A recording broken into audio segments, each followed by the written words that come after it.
I've been back at Frogmore for just over 2 years now, but I first came here in 1976, so I've been associated with the mill for well over 30 years now.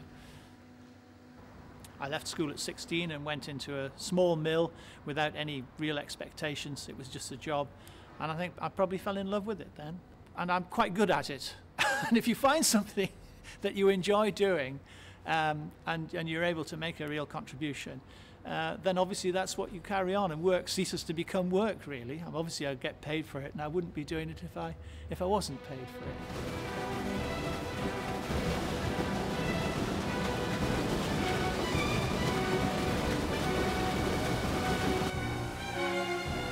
Most of the paper that we sell is coloured papers for educational purposes. That's sugar papers and craft card. You've only got to look at the machinery to see that it is inherently dangerous. There have been remarkably few serious accidents in the history of this particular mill, and they've been making paper here, certainly they've been making paper on this machine since 1906. I only know of one fatality in the mill, and that was long before my time, when a guy was trapped under millstones crushing waste paper when he caught his hose pipe round the starting handle, and that, I'm afraid, was the end of him. But the paper industry in the past has had quite a serious health and safety problem. When I started in 1963, the little mill that I went to work at, I seriously was told by the foreman that I wouldn't be able to do the job unless I'd lost a finger.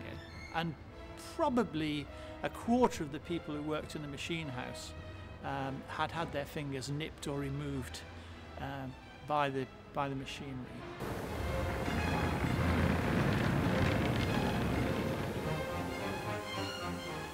Paper-making team, well, this one is a small one, but there are about half a dozen people. Each have their own skills, each have something which is unique, and knowledge which is unique. And if you can pull all of that together, then you can make a success.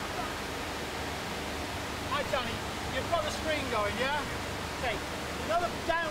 Working with me now, there are at least 3 people who were working at the mill when I was here over 20 years ago.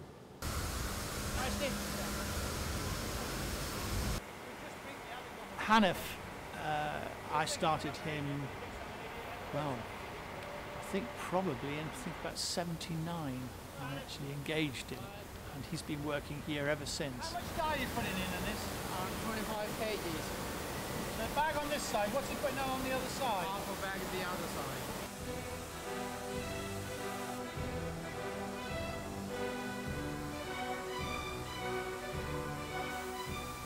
Steve, the paper maker here, the head paper maker, is an extremely knowledgeable paper maker. Knows actually far more about the nuts and bolts and the day-to-day running of the paper machine here than I ever could. That's well enough size? Good enough to start. Okay. It's a shade all right though, because it looked quite grey earlier on. Shade's good. Seriously, it is coming good. It is coming black. Okay, that's fine. Let's start it then. Thank you, Grant. Right, Mill. The mill is now owned by Paper Trail, a charitable trust. That's an education and heritage trust, and the site would have been cleared and turned into flats but for their involvement in the project. We desperately need to spend some money and time on upgrading and uprating the plant. It is now pretty reliable. When we start up on a Monday, we don't expect to be broken down before Tuesday night. Clearly the buildings will require a great deal of refurbishment, and possibly some of the buildings will be replaced completely, and I think that's right and proper. I hope that the mill will still be here in 20-30 years time, and I'm pretty sure that it will be. It's a nugget of the past embedded in modern Apsley, and it would be nice if it was still that nugget of the past. Yes, I'm doing my best to make sure it is here in another 20 years' time.